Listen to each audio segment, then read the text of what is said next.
Good morning, afternoon, or evening. My name is Bill White, and I'm glad you've chosen to spend a little bit of time with me today.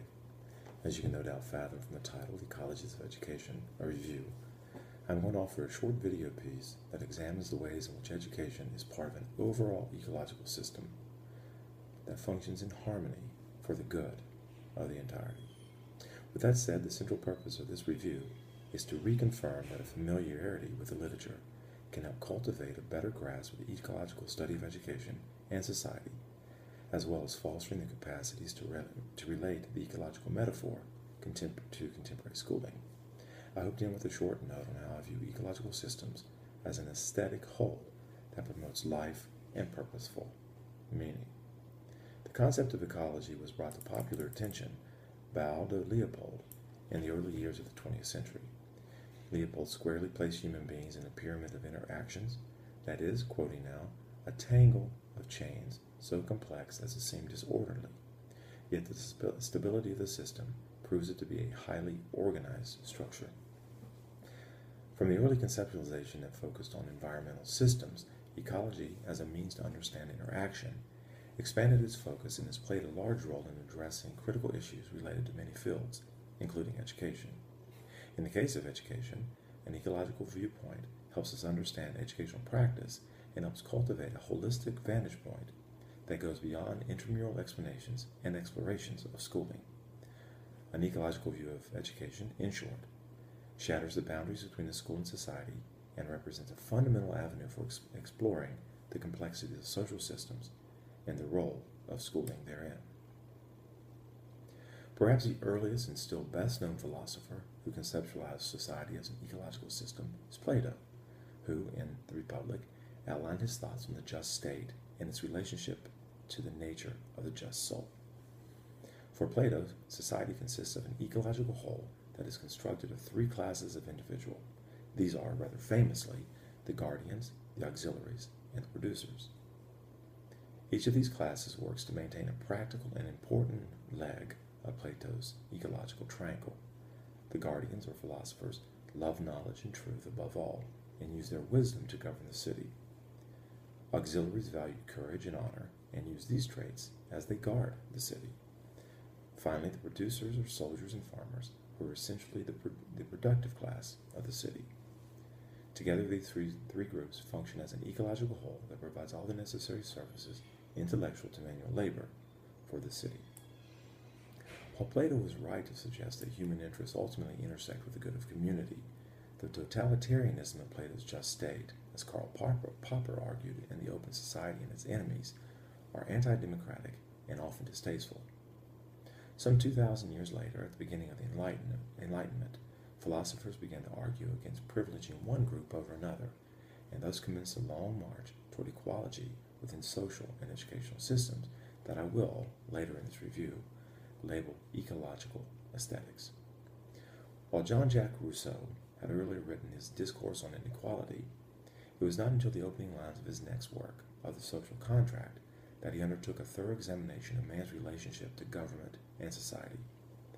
By bluntly stating that, quoting now, man is born free and everywhere he is in chains, those who think themselves the masters of others are indeed greater slaves than they. Rousseau challenged illegitimate political authority and suggested that humans enter in society for mutual benefit, not to forfeit their basic individual freedoms. This equates to equality among citizens based on equal rights and equal voting potential. While there are distinct roles between the sovereign, consisting of the entire population, and the government, or those chosen by the sovereign to execute the general will of the people, those roles are interchangeable. There is, in short, neither ruled nor ruler. All function in an ecological system that provides checks and balances that encourages productive growth. John Dewey, the great American pragmatic philosopher, sought to find a middle ground between Plato and Rousseau's overemphasis on society and the individual, respectively. Much like Lev Vygotsky, Dewey saw human growth and development as a socio-cognitive process that brought together both society and individual. In three principal works, My Pedagogical Creed, written in 1897, Democracy in Education, written in 1916, and Experience in Nature, written in 1925, Dewey outlines his growing belief in the promise of education as an ecological system that forges inextricable relationships between individuals and the societies in which they live. Dewey begins My Pedagogical Creed with a short critique of both Plato and Rousseau. Dewey notes that, quoting now, all education proceeds by the participation of the individual in the social consciousness of the race. This process begins almost unconsciously at birth and is continually shaping the individual's powers, saturating his consciousness, forming his habits, training his ideas, and arousing his feelings and emotions. Dewey finishes the work by firmly committing to schooling as a locus of societal change. He writes, "The community's duty to education is therefore its paramount moral duty. By law and punishment, by social agitation and discussion, society can regulate and form itself in a more or less haphazard and chance way. But through education, society can formulate its own purposes, can organize its own means and resources, and thus shape itself with definiteness and economy in the direction in which it wishes to move." Some 20 years later, in 1916, Dewey refined these thoughts in Democracy in Education.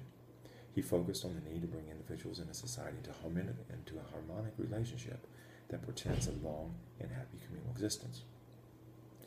For Dewey, the school was the only social institution capable of creating this happy harmony.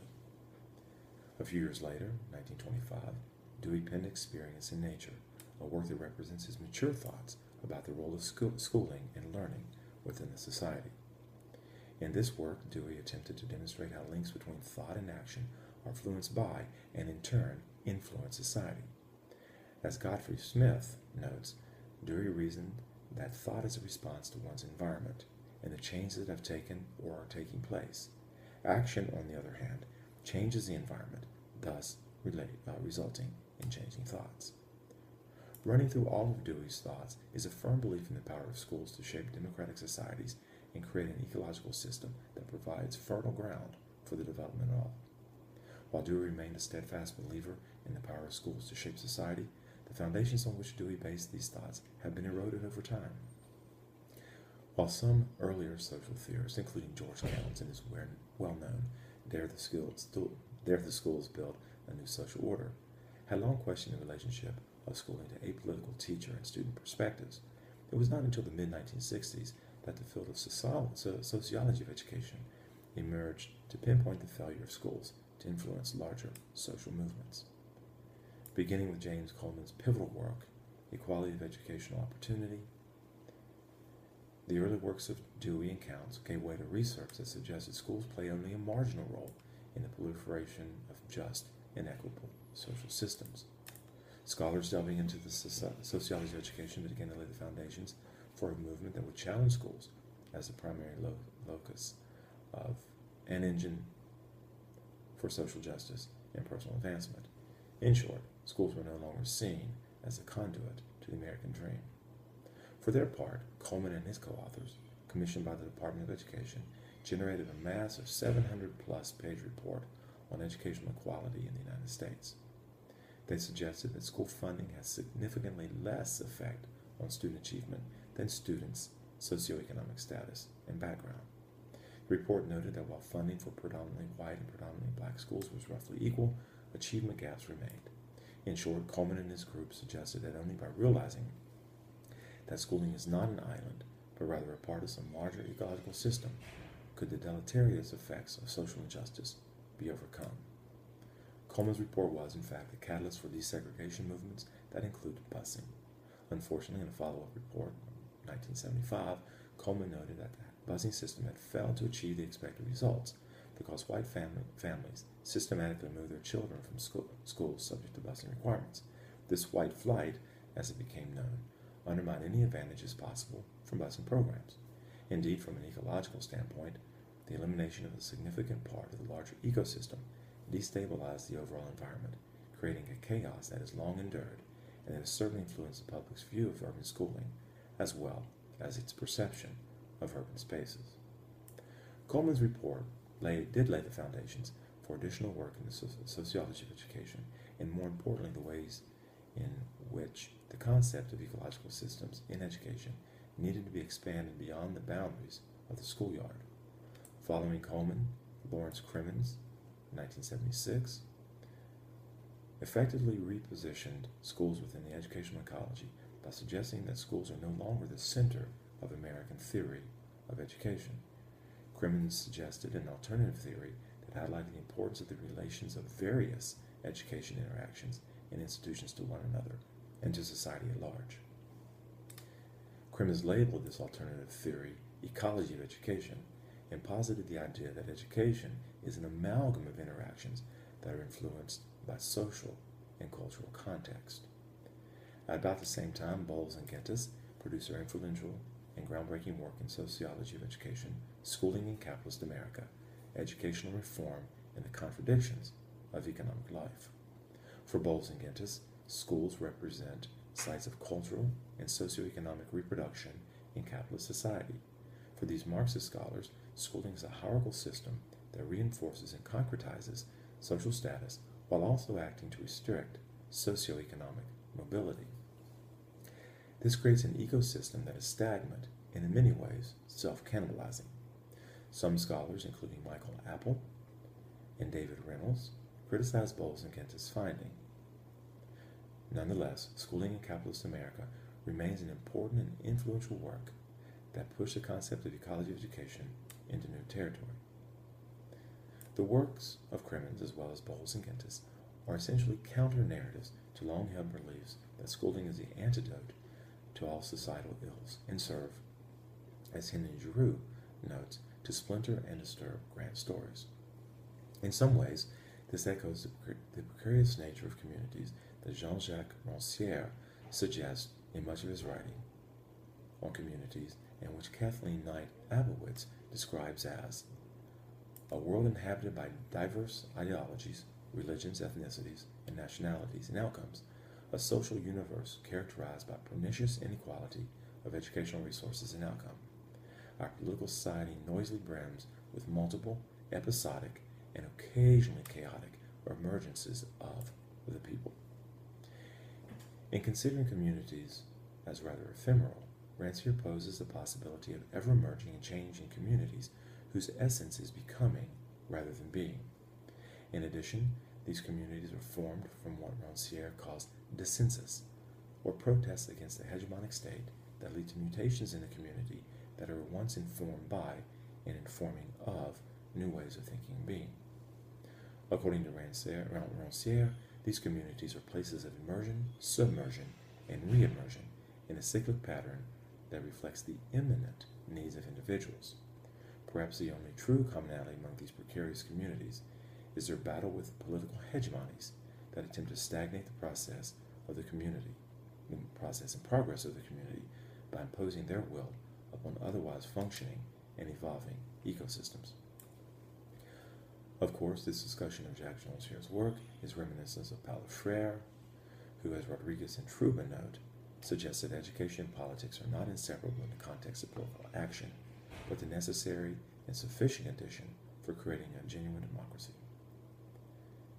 These works lead inevitably to the question of how place influences interactions, politics, and culture, while some, including the important works of Rancière, as well as that of Hinderleiter and et al., suggest that the concept of place contains an impermanence that renders the idea difficult to grasp and which ultimately favors becoming over being. Others, most notably perhaps Friedrich Nietzsche, suggest that an insistence upon some idealized form, becoming, negates the present, being, and renders existence nothing more than a nihilistic response to vicissitudes and uncertainty. Nietzsche, in fact, reinforces the importance of both space and place in society and speaks to the need to consider the human environment from multiple perspectives, all of which create an ecological whole, an ecosystem. In education, the notion of place has been around for a while. Indeed, in 2003, Callejo, Slater, and Fain published Pedagogies of Place, a well-received edited volume that argued for an understanding of space that is purposefully created in response to localized cultural and societal conditions. These spaces, as continually emergent, are, as Martin Heidegger and John Luke Nancy suggested as early as 1982, working against the totalitarianism of like-mindedness that was an integral part of 20th century thinking, and which must be reworked to privilege the multiple and crisscross human connections that form, deform, and reform over time. Cahill, Fain, and Slater's call for understanding place in education has been heeded by the likes of Pinar, Reynolds, Lake, with significant contributions from others, including Rudenberg's 2005 Deconstructing the Experiences of Local Toward a Radical Pedagogy of Place, Somerville and her colleagues in 2011, Eric Ball and Alice Lays, as well as Clifford Knapp.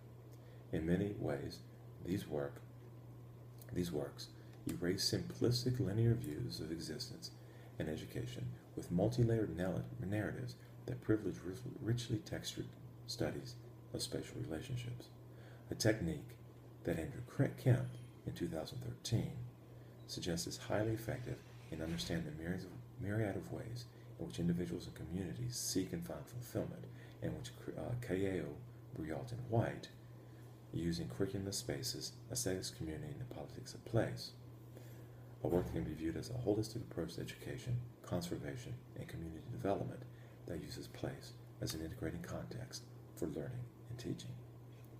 Certainly we can agree that to engage place, to truly appreciate the value of communities in which we live, is to love those places. Bill Schubert is certainly attuned to notions of love, respect, and integrity within communities. Indeed, in his 2009 Love, Justice, and Education, he suggests that it is only through dedication to social justice and corresponding education reform that cultural patterns can be shifted away from consumption and toward compassion. This requires wholesale societal changes, but most important, unlimited dedication to the ecological system, a dedication that brings us to teach, adapt, and transform our culture from one that values possessions to one that values life, beauty, and justice. As I begin to conclude this review, I would like to mention one additional aspect of educational ecologies that points to the need to be engaged in issues of human security as a fundamental right and responsibility. These concepts were first brought to the economics by David Harvey. Today, in works such as Schooling in the Age of Austerity, Urban Education, and the Struggle for Democratic Life, Alexander Means offers an invaluable ethnographic study of Southside Chicago, where working class children are subjected to daily punishment and surveillance. Means' work is nothing short of a call to action for social justice and human security that is based on questioning the ways in which securitization of public education has allowed for invasive police-state procedures that undermines the very meaning of democracy and freedom. Means, in 2014, continued his assault on the anti-school neoliberal and neoconservative agenda in an article entitled Achieving Flourishing City Schools and Communities, Corporate Reform, Neoliberal Urbanism, and the Right to the City. Means criticizes the ideological assertions of corporate school reform and discusses how these logics perpetuate failure in urban education. Means draws on theories of neoliberal urbanism, the right to the city, and the commons to argue that educational researchers and advocates need to reframe the values of an urban education in line with the concept of human flourishing and democratic potentiality, all qualities that align well with the need to consider education within, not outside, of an ecological system that promotes human growth and potential. To conclude, I believe it is clear that there is a growing and earnest call for viewing education not as a value-added component that is capitalistic in nature. This reductive view of learning, while seductive to many, is, as I've argued elsewhere, only serving the goals of a growing and well-placed educational hegemony. Rather than viewing schooling through a neoliberal myopia that sees failure, chaos, and a faltering national economy as the apocalyptic signs of doom, I choose to see schooling as part of an ecology of human security that is by necessity a right that has been neglected for far too long. This imagines all of us, as Schubert suggests, as part of a larger environment for which we are stewards and for which we all share responsibilities. This becomes in reality an aesthetic of ecology, whereby we view aesthetics as being alive within oneself and one's environment. All is perhaps not beautiful, all is not sublime, yet the all that we inherit is the all that we have. We must work together to create environments in which we can live purposefully, meaningfully, and fulfilling lives that are full of promise, not dread. While I suggested a bit earlier that Dewey's reliance on schools was far too hopeful, we can nonetheless return to Dewey as a guide in our quest for an ecological aesthetic. Indeed, all of his work, plays into a transactional space that creates purpose by a free flow of information, of life, and of meaning between individuals who are different, but who inhabit common space. This transactional space, as K.A. Brialt and White suggest, is not housed in a vacuum that does not and cannot respond to environmental factors. Rather, these places are part of a larger ecosystem that must function in harmony, must function as an ecological aesthetic if human potential is to be achieved. Over the past 20 minutes or so, we've taken a brisk stroll through some of the literature that speaks to education and ecology. As we have trod from Plato to the present, I trust we've been able to reconfirm that a familiarity with the literature can help cultivate a better grasp of the ecological study of education and society. I also hope that we have fostered the capacities to relate the ecological metaphor to contemporary schooling. Again, I would like to thank you for joining me today. I hope you have enjoyed this short review. I look forward to comments and to additional work in the area. Thank you.